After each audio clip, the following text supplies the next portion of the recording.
So.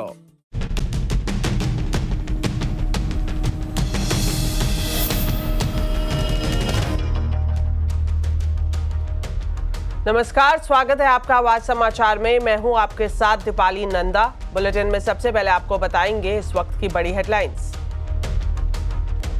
Trump को खटकी भारत रूस की दोस्ती। 1 अगस्त से भारत पर लगाया 25% टैरिफ और पेनल्टी। ट्रंप ने कहा, मुझे कोई परवाह नहीं, भारत रूस के साथ क्या करता है। उधर अमेरिका ने पाकिस्तान के साथ फाइनल की oil deal.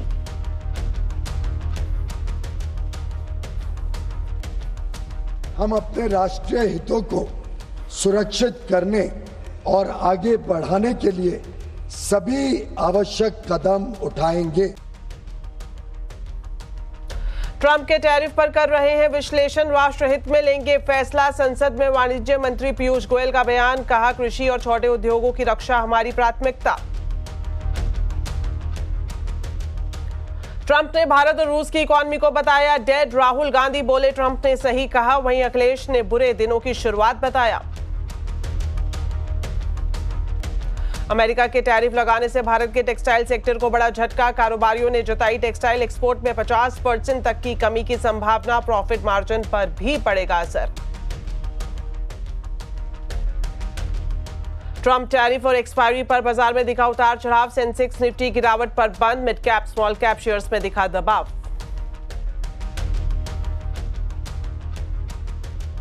Malegaon blast case में साध्वी प्रज्ञा ठाकुर, कर्नल पुरोहित समेत सभी 7 आरोपी बरी। 17 साल बाद एनआईए कोर्ट का फैसला। कोर्ट ने कहा, आतंकवाद का कोई धर्म नहीं होता।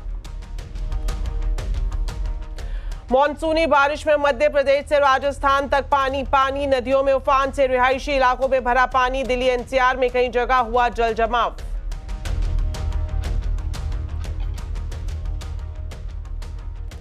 तो बुलेटिन में सबसे पहले बात करेंगे ट्रंप के टैरिफ की।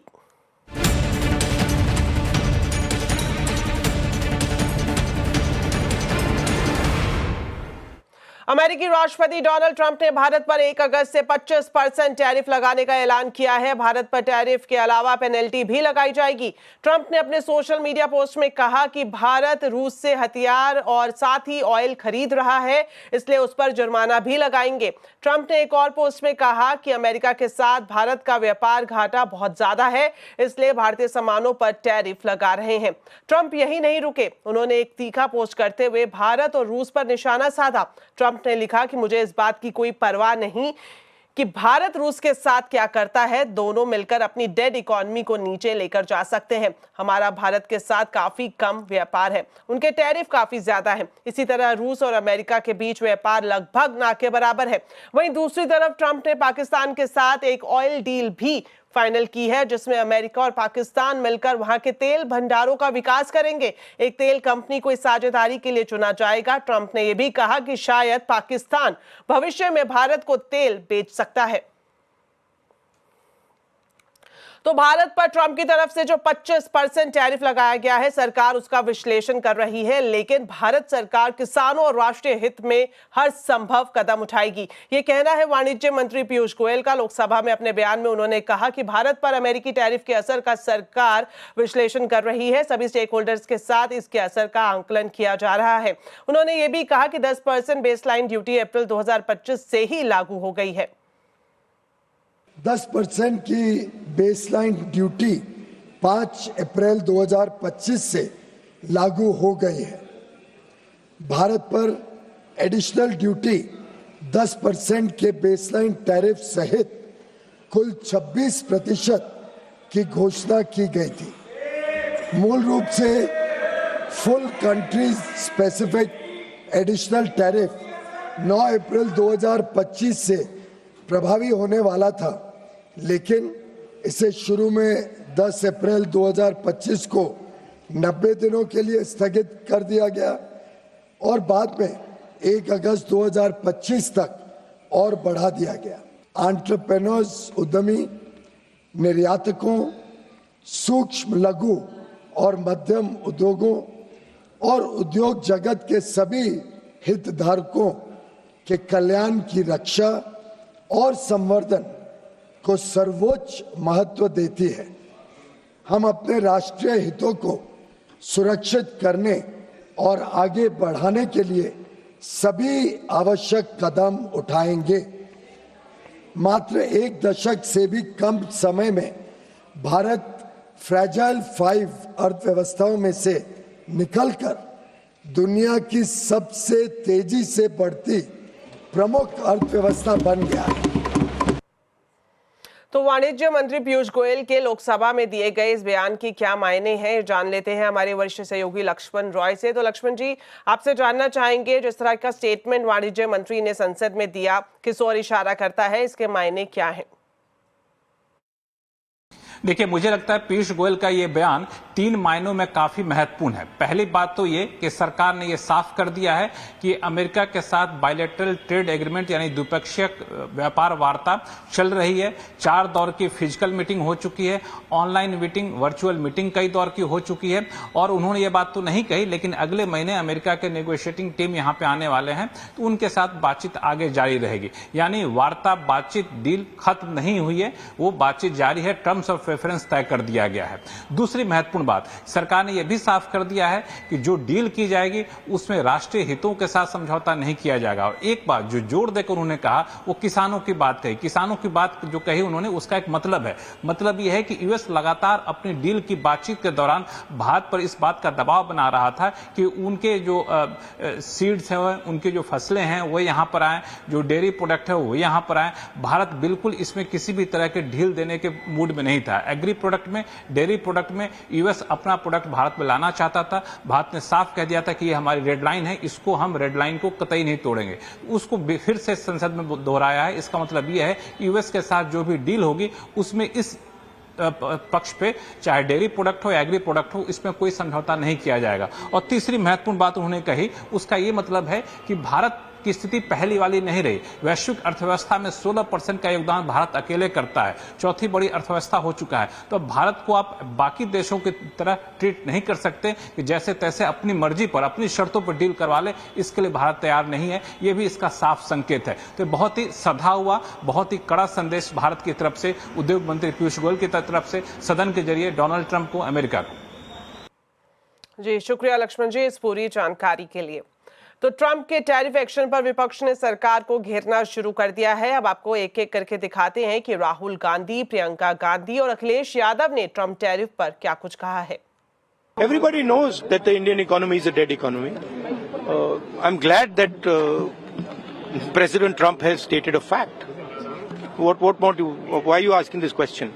लेकिन 25% टैरिफ लगाया, प्लस पेनल्टी भी लगा दी। It is a dead economy. Are you people not aware of this? आपको ये मालूम नहीं है कि इंडियन इकोनॉमी डेड इकोनॉमी है? कोई कंफ्यूजन है आप में? पूरी दुनिया जानती है कि Indian economy is a dead economy और बीजेपी ने इकोनॉमी को खत्म कर दिया है। वेल, एवरीबडी हैज सीन कि अमेरिका के राष्ट्रपति जी ने क्या कहा है। टैरिफ के बारे में बोला है और जंग के बारे में फिर से बोला है कि मेरे कहने से भारत और पाकिस्तान दोनों ने जंग रोकी। तो दोनों चीजों का जवाब सरकार को देना पड़ेगा। मोदी जी हर जगह जाते हैं, पूरी दुनिया में घूमते हैं, दोस्ती करते हैं लोगों के साथ और फिर हमें ये मिलता है। 11 साल से क्या स्टडी चल रही थी कि आज अमेरिका के राष्ट्रपति को कैसे शब्दों में भारतीय जनता पार्टी की सरकार में किन शब्दों से भारत को कहना पड़ा उन्हें। उन्होंने कहा भारत के भी अपने कानूनों के बारे में क्या कहा उन्होंने। सोचिए आप कि जो सरकार लगातार पिछले 11 वर्षों से दोस्ती के बाद दोस्ती और कितनी दोस्ती बढ़ाई कि आज हमें क्या दिन देखने को पड़ रहे हैं। ये शुरुआत है बुरे दिनों की। तो आवाज अड्डा में आज हम इसी बड़ी खास चर्चा करेंगे ट्रंप का टैरिफ भारत अडिग। जरूर देखिए 7:57 पर।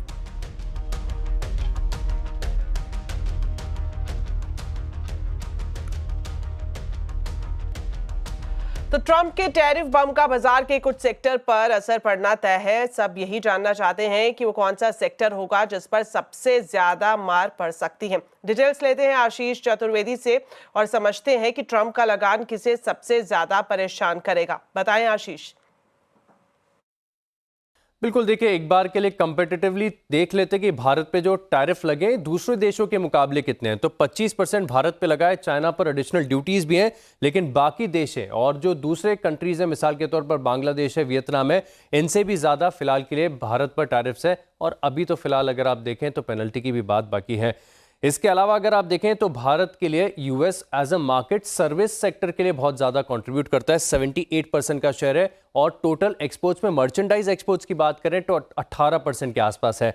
सेक्टर्स में देखिए टेक्सटाइल पर बड़ा इंपैक्ट यहाँ पर देखने को मिल सकता है, क्योंकि 40 से लेकर 60% रेवेन्यू कंट्रीब्यूशन इन कंपनीज का आता है, तो ये रडार पर रहेगा। इसके अलावा अगर आप देखें तो जो B2B कारोबार करने वाली कंपनीज है, मिसाल के तौर पर अरविंद है, वर्धमान है, KPR मिल्स है, इन स्टॉक्स को भी आप रडार पर रखेंगे।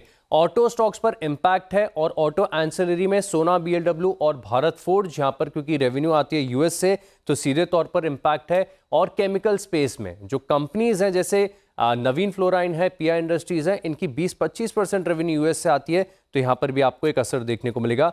इंडस्ट्रियल्स में अगर आप देखें तो कमिंस इंडिया है, थर्मैक्स है, ये आपके रडार पर यहां पर देखने को मिल सकते हैं। लेकिन बड़ा इंपैक्ट आपको सी फूड, जो फ्रोजन फूड श्रिम्प्स है, यहां पर आपको देखने को मिलेगा, क्योंकि भारत का मार्केट शेयर यूएस में ये श्रिम्प वाले सेगमेंट्स में काफी तगड़ा है। तो ये सभी जो स्टॉक्स हैं यहां पर आपका फोकस रहना चाहिए। और साथ में अगर आप देखें तो एग्री स्पेस पर भी आप नजर रख के चल सकते हो, क्योंकि बासमती में जो शेयर है 27% का है भारत का, तो LT फूड्स, KRBL, ये स्टॉक आपके रडार पर रहेंगे। इसके अलावा अगर आप देखें तो जेम्स एंड ज्वेलरी, यहां पर भी देखें तो कंट्रीब्यूशन काफी तगड़ा है, भारत की पकड़ बहुत अच्छी है सेमी प्रेशियस स्टोन्स में, तो इसी के चलते वैभव ग्लोबल, राजेश एक्सपोर्ट्स और जो दूसरे ज्वेलरी स्टॉक्स हैं ये भी आपकी फोकस लिस्ट में रहने चाहिए।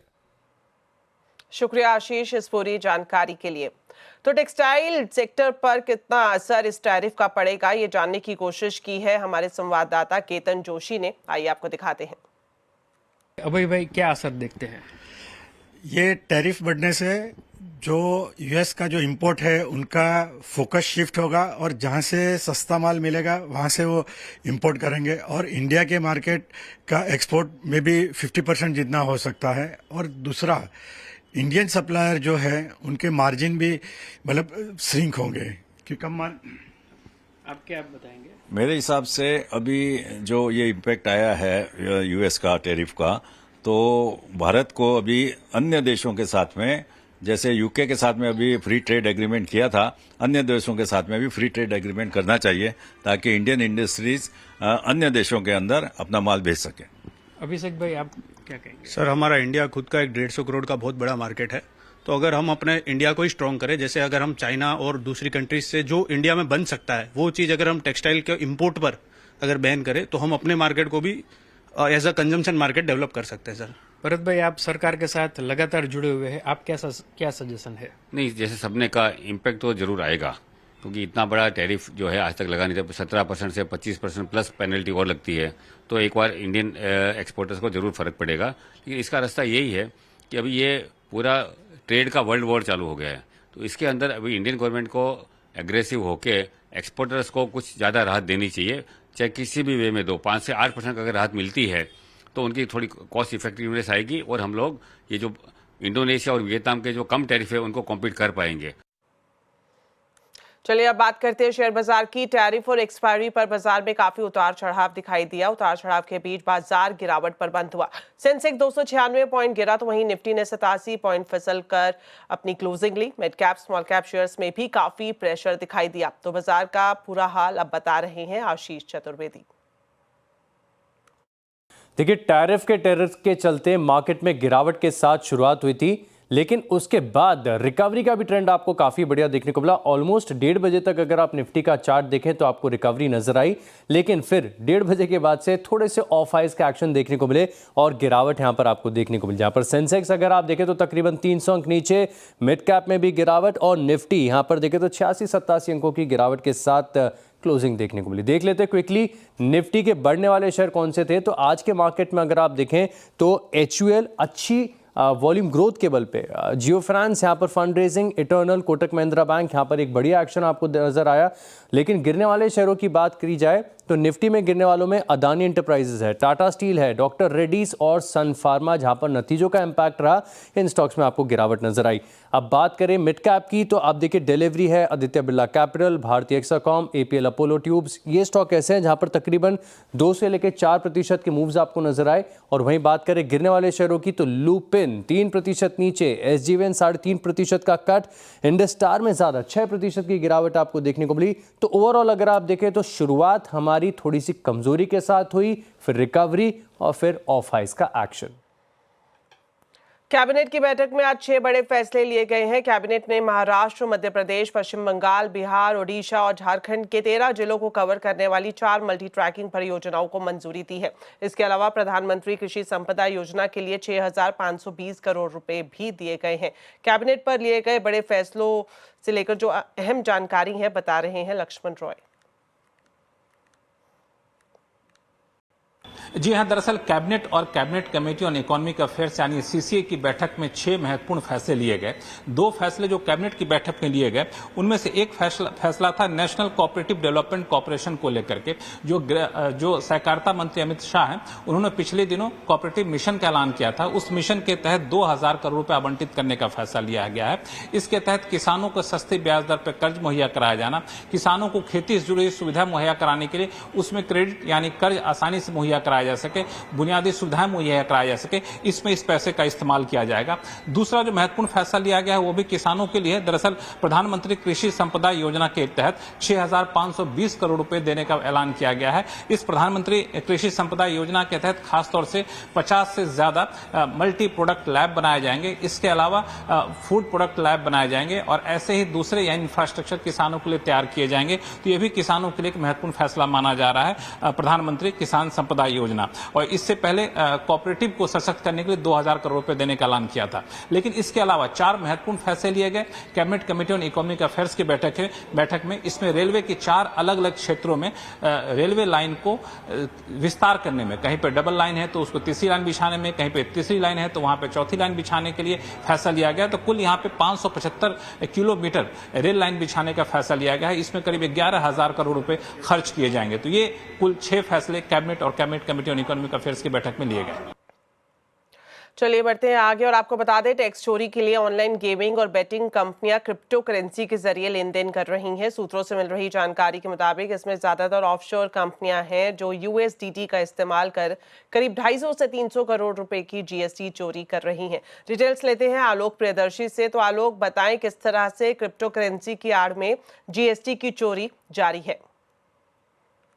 बिल्कुल, देखिए अभी तक जो होता था कि क्रिप्टो करेंसी के लेन देन के लिए जो एक्सचेंज का इस्तेमाल होता था, उसमें सबसे बड़ी दिक्कत ये होती थी कि वहां पर ट्रैकिंग हो जाती थी और वहां पर आपको जीएसटी चुकाना पड़ता था। लेकिन अब जो ऑफशोर गेमिंग कंपनियां हैं जो खासतौर से बेटिंग के लिए जानी जाती हैं, वो अब सीधे सीधे क्रिप्टो करेंसी या फिर कह सकते हैं यूएसडीटी में ट्रांजेक्शन कर रही हैं सीधे सीधे, जिसके जरिए वो देश में करीब 250 से 300 करोड़ रुपए का सालाना जीएसटी एक तरह से चोरी कर रही हैं। जो हमें सूत्रों से जानकारी मिली है कि इस पर डिपार्टमेंट की नजर है और कोशिश चल रही है कि जो भी ऑफशोर कंपनियां हैं उनको तो सबसे पहले देश में रजिस्टर्ड कराएं, क्योंकि नियम के तहत उन्हें देश में रजिस्टर्ड होना चाहिए, तभी यहां पर वो अपना ऑपरेशन कर सकती हैं। लेकिन इसमें से जो ज्यादातर कंपनियां हैं वो दुबई, केमन आइलैंड जैसी जगहों पर, साइप्रस जैसी जगहों पर रजिस्टर्ड है, लिहाजा उनको ट्रैक करना थोड़ा मुश्किल हो रहा है।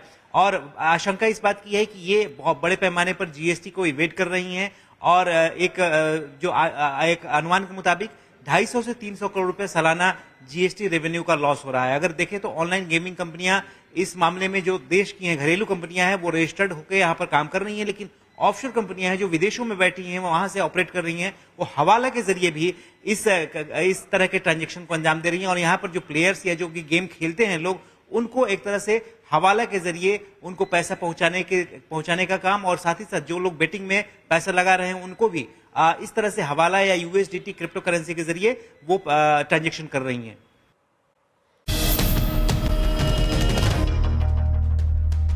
ब्रेक के बाद आपका स्वागत है। फैमिली के साथ ट्रैवल करने वालों के लिए उबर इंडिया ने मोटर होम लॉन्च किया है। कैरावन स्टाइल की इस गाड़ी में 5 लोगों तक की फैमिली आराम से ट्रैवल कर सकती है।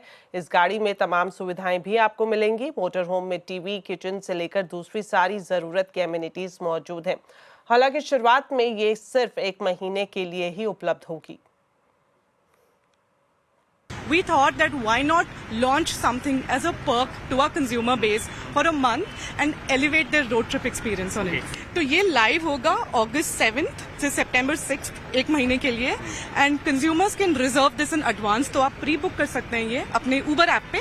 The best part is that आप जैसे आपकी उबर राइड बुक करते हैं, आप एग्जैक्टली वैसे ही उबर इंटरसिटी मोटर होम बुक कर पाएंगे अपने ऐप पे. तो भारत में मोबाइल सेवाओं के 30 साल पूरे हो गए हैं. 1995 में पहला मोबाइल कॉल किया गया था. मोबाइल टेलीफोनी का ये सफर कैसा रहा और 30 साल में क्या बदलाव देखने को मिला, जानने के लिए देखिए असीम मनचंदा की ये रिपोर्ट.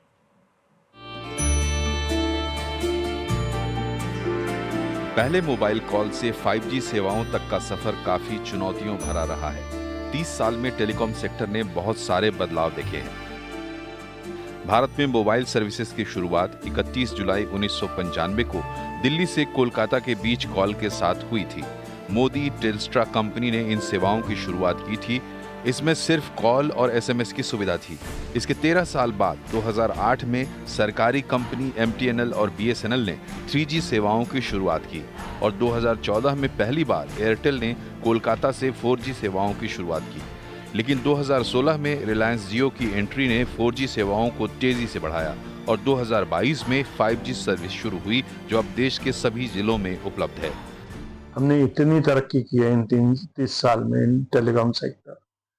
इसमें आप देखिए कि भारत में शुरू में जब मैंने शुरू किया था कुछ हजार सब्सक्राइबर्स थे. अब हमारे पास 120 करोड़ सब्सक्राइबर हैं टेलीकॉम नेटवर्क के ऊपर. हमने पूरा फैब्रिक ही सोसाइटी का चेंज कर दिया है. आज भारतीय दुनिया में सबसे ज्यादा डाटा खपत करते हैं और 2025 में प्रति यूजर डाटा खपत 27 GB प्रति महीना हो गया है. अपनी टेक्नोलॉजी से एक सिंपल फोन जिस पे वॉइस कॉल होती थी, उन कॉलों पे voice mail, SMS alert, content solution, ring back tone जैसे सर्विसेज प्रोवाइड करने वाली कंपनी आज इन 30 सालों में दुनिया की सबसे बड़ी प्लेटफॉर्म कंपनी है जो टेलीकॉम कंपनीज को इनेबल करती है. टेलीकॉम सेवाओं से भारत की डिजिटल इकोनॉमी तेजी से बढ़ी. आज भारत के GDP में डिजिटल इकोनॉमी का करीब 12% योगदान है जो 2030 तक बढ़कर 20% हो जाएगा. असीम मनचंदा, दिल्ली. चलिए अब आपको बताते हैं आज के कंज्यूमर अड्डा के टॉपिक के बारे में. दुनिया भर में IT सेक्टर में छटनी हो रही है और कैंपस हायरिंग को टाला जा रहा है. तो क्या अब IT जॉब्स की भरमार के दिन लद गए? इसी पर ही आज हम कंज्यूमर अड्डा में खास चर्चा करेंगे. शाम 5:57 पर जरूर देखिए. तो फिलहाल इस बुलेटिन में इतना ही. आप खबरों पर अपडेट रहें. CNBC आवाज के जरिए अलग अलग हैंडल्स से जुड़े रहें. सोशल मीडिया पर ट्रैक करें. नमस्कार.